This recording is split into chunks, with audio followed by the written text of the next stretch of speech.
اسرائیل یا فلسطین یہ ایک کافی پیچیدہ ٹاپک ہے۔ یہ پچھلے 75 سالوں سے موضوع بحث بنا رہتا ہے۔ اس کو سمجھنے کے لیے آپ کو تاریخ کا مطالعہ کرنا ہوگا، لیکن میرے ہوتے ہوئے آپ کو اس کی ضرورت نہیں۔ میرا نام محمد رضوان ہے اور آپ دیکھ رہے ہیں کون، کیا اور کیسے۔ یہ 1916 کی بات ہے اور پہلی جنگ عظیم چل رہی ہے۔ سلطنت عثمانیہ کو اس وقت 617 سال بیت چکے ہیں اور یہ ٹوٹنے کی طرف جا رہی ہے۔ انگریز اور فرانسیسی عربوں سے وعدہ کر چکے ہیں کہ اگر وہ سلطنت عثمانیہ کے خلاف جنگ میں ہماری مدد کریں گے تو ہم خطہ عرب میں آپ کی حکومت قائم کر دیں گے، جس کو انہوں نے عرب ریولوشن کا نام دیا۔ تو ہوا کچھ یوں کہ عربوں نے ان کی مدد کی اور سلطنت عثمانیہ کو شکست ہو گئی۔ اب آپ سوچ رہے ہوں گے اس کا اسرائیل اور فلسطین سے کیا تعلق ہے؟ تو چلیں میں آپ کو بتاتا ہوں۔ جب عرب یہ جنگ جیت گئے تو عربوں نے انگریزوں اور فرانسیسیوں کے کیے ہوئے وعدے کے مطابق اپنی زمین کا مطالبہ کیا، مگر اسی دوران انگریزوں اور فرانسیسیوں نے ایک سیکرٹ میٹنگ کی جس کو مارک سائکس اور فرانکوس جارجس پیکوٹ نے لیڈ کیا، اور اس میٹنگ میں طے ہوا کہ سلطنت عثمانیہ سے واگزار کروائی گئی زمین انگلستان اور فرانسیسیوں کے مابین تقسیم کی جائے گی، جہاں ان کی اجارہ داری ہوگی، جس میں برطانیہ فلسطین، جارڈن اور عراق کا کچھ حصہ کنٹرول کریں گے، جبکہ فرانسیسی جنوب مشرقی ترکی، شمالی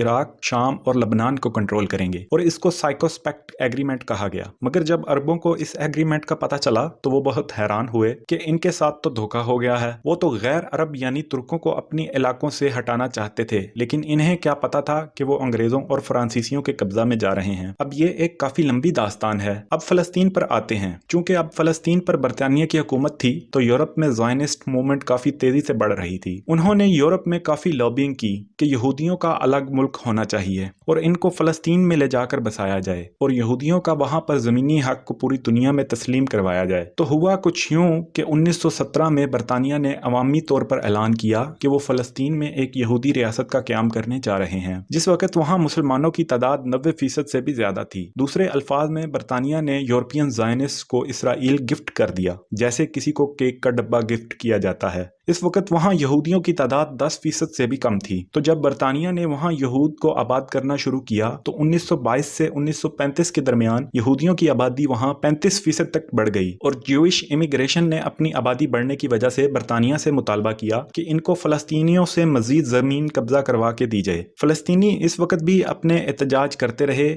مگر ان کی سنوائی نہ ہو سکی۔ احتجاج بڑھنے اور فلسطینیوں کے احتجاج برطانوی حکومت کے خلاف مزید مضبوط ہونے پر برطانوی گورنمنٹ نے فلسطین کو مسلمانوں اور یہودیوں کے بیچ تقسیم کرنے کا نقشہ پیش کیا، جس میں مسلمانوں کو زبردستی ان کے گھروں سے نکالا جانا بھی شامل تھا۔ فلسطینیوں نے اس پلان کو ماننے سے انکار کیا اور برطانوی گورنمنٹ کے خلاف اٹھ کھڑے ہوئے، مگر وہ کامیاب نہ ہو سکے اور ان کا بہت سارا جانی اور مالی نقصان بھی ہوا۔ مگر فلسطینیوں نے ہار نہ مانی اور اپنی جدوجہد جاری رکھی، جس کی صورت میں ہوا یہ کہ 1947 میں برطانیہ نے فلسطین کی ذمہ داری اقوام متحدہ کے حوالے کر دی اور دوبارہ اقوام متحدہ نے فلسطین کو 2 ٹکڑوں میں تقسیم کرنے کا ایک انتہائی گھٹیا نقشہ پیش کیا، جس میں پچھلے چند سالوں میں آ کر بسنے والے زائنسٹس کو 55% زمین کا حصہ اور بقیہ حصہ فلسطینیوں کو دینے کا نقشہ پیش ہوا۔ مسلمانوں نے اس نقشے کو ماننے سے انکار کر دیا مگر یہودیوں نے ہاں میں ہاں ملا دی، مگر اس میں موجود بارڈرز کو ماننے سے انکار کر دیا اور آنے والے سالوں میں مزید زمین قبضہ کرتے رہے اور مسلمانوں کو بے گھر کرتے رہے، تاکہ جتنا عرصہ برطانوی افواج یہاں موجود ہیں زیادہ سے زیادہ زمین قبضہ کر لی جائے۔ اور 1948 میں جیسے ہی برطانوی افواج نے انخلا کیا، اسی دن زائنسٹ نے اپنی الگ اسٹیٹ اسرائیل بننے کا اعلان کر دیا۔ اور اس سے بھی زیادہ حیرانگی کی بات کیا ہو سکتی ہے کہ کچھ ہی وقت میں اس وقت کی 2 بڑی طاقتیں سوویت یونین اور یونائٹڈ اسٹیٹس نے اسرائیل کو تسلیم بھی کر لیا، اور فلسطینیوں نے اس دن 14 مئی 1948 کو نکبہ کا نام دیا، جس کا مطلب ہے تباہی، جو کہ سچ میں فلسطینیوں کے لیے تباہی ثابت ہوئی۔ ان کو اپنے گھروں سے نکالا گیا، مارا گیا اور دنیا جہان کے ظلم و ستم ڈھائے گئے، جو کہ شروعات تھیں، جس کے بعد فلسطینی 75 سال سے ان مظالم کو سہتے آ رہے ہیں۔ ان کی زمین کو اور گھروں کو روز بروز لوٹا گیا اور ان کو دربدر کیا گیا اور ان کے گھروں میں ہی بم برسائے گئے، اور یہ سب اقوام متحدہ کی نگاہوں تلے ہوتا رہا اور ان پر اپنی زمینیں تک بیچنے کے الزام لگائے گئے اور کوئی ان کی مدد کو نہ پہنچا۔